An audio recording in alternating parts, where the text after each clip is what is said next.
काय दिसतंय तुम्हाला इथे? हा काय आहे? कोणता त्रिकोण आहे? पाहिलेलं आहे आपण, हे सगळं केलेलं आहे. केलं आहे ना? काटकोन त्रिकोण. एक बाजू किती आहे? 6 सेंटीमीटर. एक 8 सेंटीमीटर. दुसरी किती आहे? 10 सेंटीमीटर. ठीक आहे.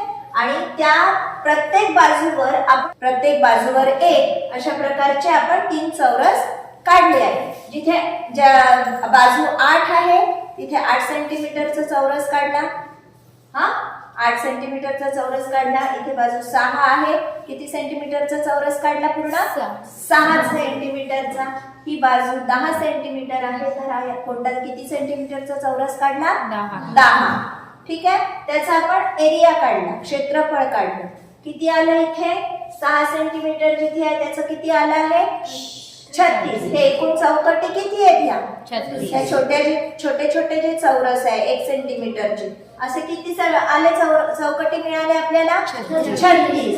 जिथे 8 आहे तिथे किती मिळाल्या? 64 मिळाल्या. बरोबर. जिथे 10 आहे तिथे किती मिळाल्या? 100. ठीक आहे. आणि तुम्हाला हे माहिती आहे किंवा लक्षात आलं, 36 आणि 64 बरोबर किती होतात? 100 होतात. बरोबर. आणि मग 36 हा काय आहे? 6चा वर्ग. 64 हा कितीचा वर्ग आहे? 8चा. आणि 100 हा कितीचा वर्ग आहे? 10चा वर्ग आहे. ठीक आहे. 8 सेंटीमीटर आणि 6 सेंटीमीटर बाजू या कशा बाजू आहेत? काटकोन करणाऱ्या. कशा बाजू आहे? कोणत्या बाजू आहे? काटकोन करणाऱ्या. आणि काटकोनाच्या समोरच्या बाजूला आपण काय म्हणतो? कर्ण म्हणतो. काय म्हणतो? कर्ण म्हणतो. बरोबर. मग ह्याच्यावरून तुमच्या काय लक्षात आलं आहे? काटकोन करणाऱ्या ज्या 2 बाजू आहेत त्यांच्या वर्गांची आपण काय केली? बेरीज केली, तर ती किती आली? कर्णाच्या वर्गा एवढी आली. ठीक आहे. यालाच आपण काय म्हटलं होतं? कोणता प्रमेय? कोणता थिअरम? Pythagoras theorem. काय शिकणार आहे आज आपण? पायथागोरस थिअरम प्रमेय. असाच आपण अजून कोणता काटकोन पाहिला होता? 3 सेंटीमीटर बाजू असलेला, 4 सेंटीमीटर बाजू, 3, 4 आणि कर्णाची लांबी किती? 5 सेंटीमीटर. बरोबर. 3चा वर्ग 9, 4चा वर्ग 16 बरोबर किती? 25 म्हणजेच 5चा वर्ग. बरोबर. आपण हे पाहिलेलं आहे. काय झालं? आपलं पायथागोरसचं प्रमेय तयार. मग काटकोन करणाऱ्या 2 बाजूंच्या लांबीच्या वर्गाची बेरीज ही किती असते?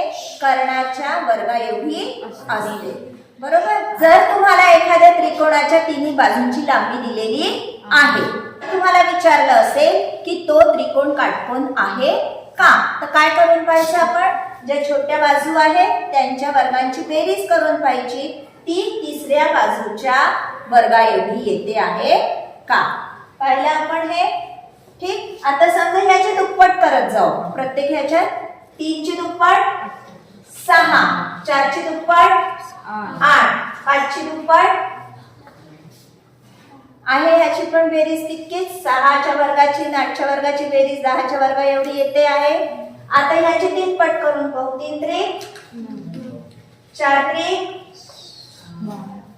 5 त्रिक 15. बघा करून. 9चा वर्ग 81, 12चा वर्ग 15चा वर्ग 225. बरोबर. म्हणजे ह्या तिन्ही संख्या जर सारख्याच पटीने आपण वाढवत गेलो तर आपल्याला कसं काय मिळतं? पायथागोरसचं त्रिकूट. याला काय म्हणायचं? त्रिकूट. किंवा इंग्लिश मध्ये पायथागोरस ट्रिपल्स. काय म्हणायचं? किंवा त्रिकूट. ठीक आहे. अशा 3 बाजू त्रिकोणात, एखाद्या त्रिकोणाच्या अशा 3 बाजू की ज्यांच्या 2 लहान बाजूंच्या वर्गांची बेरीज केली असता तिसऱ्या बाजूच्या वर्गा एवढी येते, अशा त्या 3 संख्यांना काय म्हणायचं? पायथागोरस त्रिकोट किंवा पायथागोरस ट्रिपल्स. आलं लक्षात? आणखी ह्याला जर आता ही 2 पट केली, ही 3 पट केली, तुम्ही असे त्रिकूट काढू शकता. ठीक आहे. 3 4 5 याला तिन्ही संख्यांना एकाच संख्येने जर आपण गुणत गेलो तर आपल्याला काय मिळतात? पायथागोरसचे त्रिकोण मिळतात. म्हणजे अशा प्रकारच्या बाजू असलेले सगळे त्रिकोण कसे त्रिकोण असतील? काटकोन त्रिकोण असतील हे पक्क.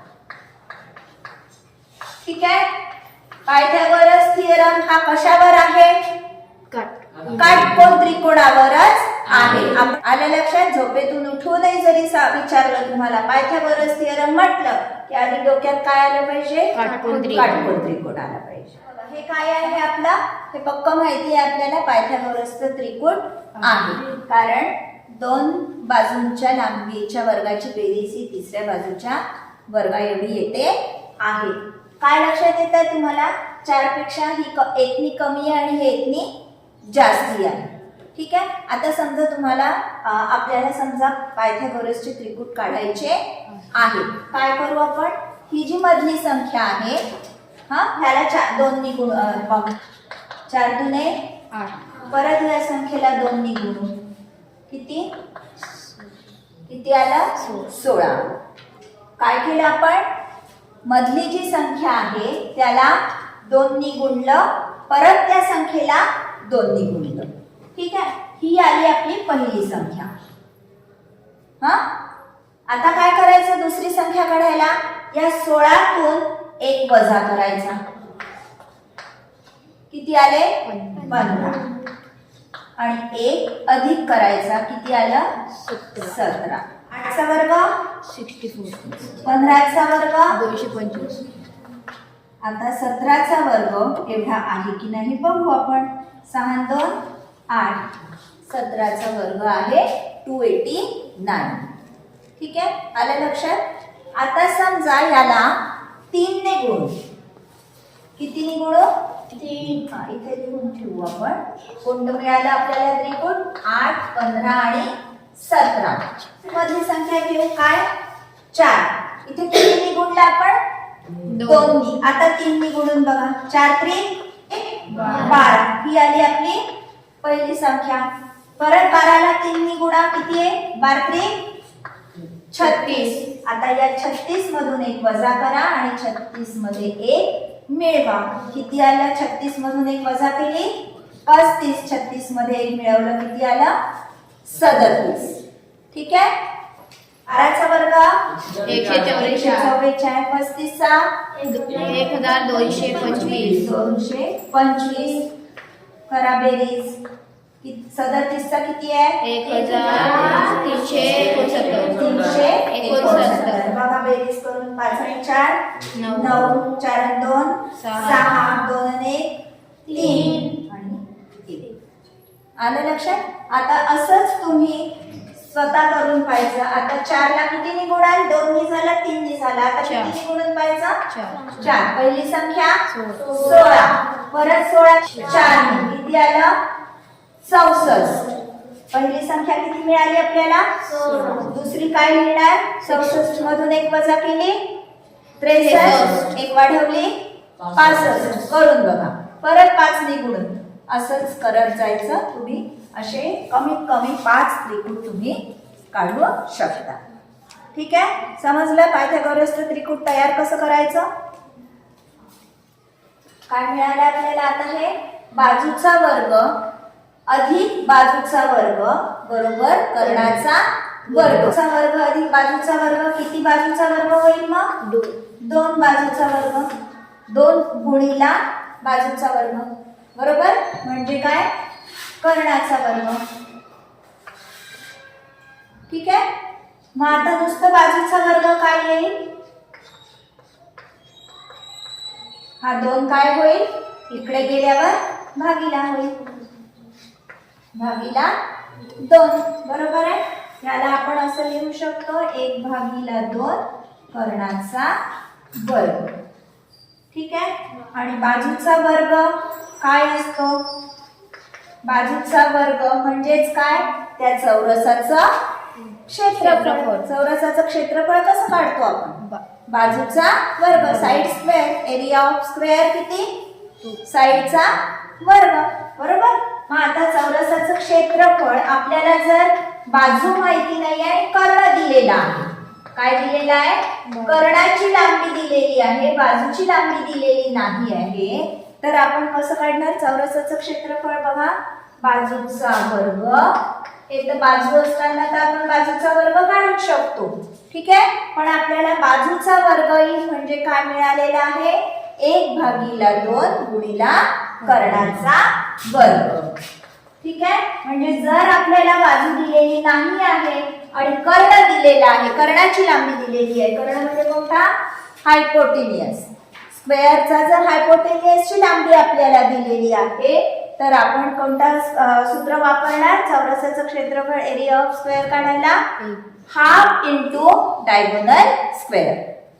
ठीक आहे. आलं लक्षात या दोन गोष्टी? हे दोन लिहून ठेवा आणि लक्षात ठेवा. परत एक दोनदा तुम्ही ह्या प्रकारे सोडवून बघा म्हणजे तुमच्या हे लक्षात राहील. ठीक आहे. आलं लक्षात? जर आपल्याला कर्ण दिला असेल तर चौरसाचं क्षेत्रफळ कसं काढायचं? 1/2 गुणिला कर्णाचा वर्ग. तुम्हाला कसे त्रिकोण आहे? काटकोन त्रिकोण आहे हे माहितीच आहे आपल्याला, दिसतच आहे. हा, ह्याचं माप आहे 30, ह्याचं 60 आणि या कोणाचं माप आहे 90. ABC आहे 90 अंशाचा कोन, BAC आहे 30 अंशाचा कोन, 30 अंश, 60 अंश आणि 90 अंश अशा ठिकाणी जर 30 अंशाच्या समोरील बाजू x असेल, किती? BC जर x, हा, तर कर्ण हा नेहमी कसा असतो? त्याच्या दुप्पट असतो. कर्ण कोणता आहे? AC. कसा असतो? दुप्पट. कशाच्या दुप्पट असतो? 30 अंशाच्या समोर जी बाजू असेल त्या बाजूच्या लांबीचा कसा असतो? कर्णाची लांबी दुप्पट असते. ठीक आहे. आणि 60च्या समोरची बाजू ही कर्णाच्या लांबीच्या √3/2 असते. मग आता कर्णाची लांबी किती आहे? 2x गुणिला √3/2 हे कटले काय आलं? √3x. 60च्या समोरची लांबी किती आली? म्हणजे √3x. ठीक आहे. समजा तुम्हाला दिलेलं असेल, कोणाची माप दिलेली असतील आणि एखाद्या बाजूची लांबी दिलेली असेल तर तुम्ही बाकीच्या दोन लांबी काढू शकता. ठीक आहे. समजा तुम्हाला 30 अंशाच्या समोरची बाजू दिलेली आहे आणि तुम्हाला सांगितलं की कर्णाची लांबी काढा, तर काय कराल तुम्ही? ह्याच्या किती कराल? दुप्पट कराल. ठीक आहे. कर्णाची लांबी दिलेली आहे आणि तुम्हाला म्हटलं की 60च्या समोरची बाजूच्या लांबी काढा. कर्णाची लांबी जर दिलेली आहे तर त्याला काय कराल? त्याला √3/2 नी गुणा. ठीक आहे. आलं लक्षात? काय होईल? जेव्हा त्रिकोणांची माप कशी असतील? 30, 60 आणि 90 असतील. त्रिकोण दिसतोय तुम्हाला? काटकोन आहेच आणि दोन बाजू समान म्हणजे समद्विभुज त्रिकोण. बरोबर. मग तुम्हाला माहिती आहे कारण आपण पाया म्हणतो आणि पायाच्या बाजूचे दोन्ही कोन कसे असतात? एकरूप असतात, एका मापाचे असतात. म्हणजे किती झाला हा? 45, 45, 90. अशा वेळेस 45, 45, 90 काय झाला? आणि आपण मगाशी चौरस काढला होता. चौरसाचाच एक भाग झाला, अर्धा झाला. काय म्हटलं होतं आपण? डायगोनलची लांबी बरोबर काय म्हटलं होतं? √2x. बरोबर. म्हणजे जर हे आपल्याला माहिती आहे पायथागोरस थिअरम प्रमाणे x समजा बाजू आहे तर x चा वर्ग अधिक x चा वर्ग बरोबर कर्णाचा वर्ग. ठीक. कर्ण वर्ग बरोबर काय होईल? मग x चा वर्ग त्याचा याचा वर्गमूळ काढला, कर्णाच्या वर्गाचा वर्गमूळ कर्ण बरोबर हा वर्गमुळात जाईल आणि याचा वर्गमूळ येईल x. आलं लक्षात? कशा प्रकारे आपल्याला ह्या काही गोष्टी तुम्ही लक्षात ठेवायच्या आहे. कर्ण दिलेला आहे, बाजू काढायची आहे तर आपल्याला हे काढता येतात. x बरोबर काय होईल कर्ण, इथे हे गुणिला आहे तर काय होईल मग कर्ण गुणिला 1/2 कर्णाच्या 1/√2. ठीक आलं लक्षात हे कसे तयार झाले आहेत सूत्र. ही बाजू समजू आपण 45च्या समोरची. हे केव्हा जेव्हा त्रिकोण किती मापाचा असतो 45 45 90. ठीक आहे.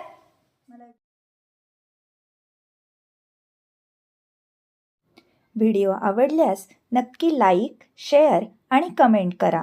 आणि हो, सबस्क्राईब केलं नसेल तर अवश्य सबस्क्राईब करा, म्हणजे मी नवीन अपलोड केलेल्या व्हिडिओजचे तुम्हाला नोटिफिकेशन्स मिळतील. धन्यवाद.